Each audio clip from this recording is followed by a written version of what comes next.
Next is Crank. And this is one of those movies that's highly stylized and looks really great in Blu-ray that just a DVD cannot pull off. And it's a movie that is really fast-paced, but it doesn't try to be. I mean, of course it tries to be because of the storyline and the filming technique, but it doesn't try to use too many of the camera moves that I think amateurs would try to use. But it's really good.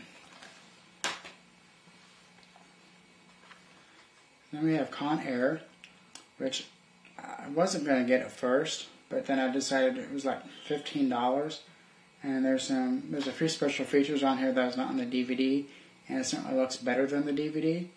And plus, I got $10 back with the missing tab, so it only ended up costing $5. So it was good to get. And then next is Closer. And for some reason, I had the DVD, but I somehow lost the disc. It's a mystery of where the actual disc went. But I got this on Blu-ray for a couple of reasons. It has a Russian audio track, which I'm learning to speak Russian. So, and this would be a fun movie to learn Russian by. And I think it's a good storyline. There's definitely, I mean, it's a talking movie, no explosions or anything, but it's cleaned up nicely on Blu-ray, and a definite must-have, unless you have the DVD or you're not a huge fan. Then we have Close Encounters of the Third Kind. Now this is a 2-disc set, has a whole bunch of special features, and it's one of those movies I never had before. It was the DVD. There's bare bones DVD, and the special editions DVD was really hard to find. And if you did find it, like used or something, it cost a lot. So I never got it. But then all of a sudden it comes out on Blu-ray, and I mean it comes with like a booklet. And for $20 that I found it for, it's really a nice deal, and a good movie too. Not the greatest sci-fi movie, but definitely a definite buy. Then another Kubrick, which is A Clockwork Orange. This is a movie I never saw before, had no idea what it was about, but I mean, you hear so many good things about a movie. For me, I just had to buy it, and it's it ranks high up there with other Kubrick films. I really like this. It looks really good on Blu-ray, and there's some excellent special features. And for being a movie made in the early 70s, it certainly looks really good on Blu-ray. We have Blood Diamond, and this is one of my favorites. I mean, my favorite actor, Leonardo DiCaprio, is in it, and it seems like every movie he makes is outstanding performance-wise, and this is no exception. And it's a really good movie. I mean, a definite must-have on Blu-ray. The picture quality is really, really nice. And then we have the 5-disc version of Blade Runner, and this is another one of those movies that I never saw before, always wanted to see, and then in a film class, I finally got to see it, even though it was on a widescreen VHS.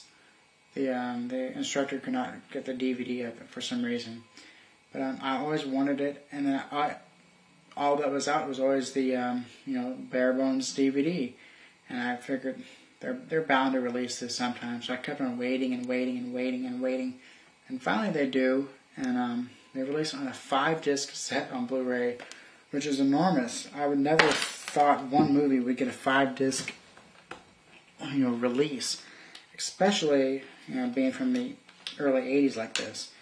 So this definitely must have. The picture quality for being a movie as old it is amazing. Then we have Apocalypto, and for some reason I've yet to finish this movie. I've watched about a third of it, I really enjoyed the first third I've watched, but I've just yet to finish it up. But again, this is a movie that came out and I wanted to see it, but I just didn't really want to get out and go see it. But it's really enjoyable to watch. It takes place, outdoors. Lots of greens and blues, and it really looks nice. And then the last Kubrick is 2001: Space Odyssey, and this again looks really, really good. This is of all the 70s movies, this is probably right up there next to Halloween, in terms of picture quality. And again, some good special features. Again, widescreen, and this is a definite must-have for Blu-ray. And we have 30 Days of Night.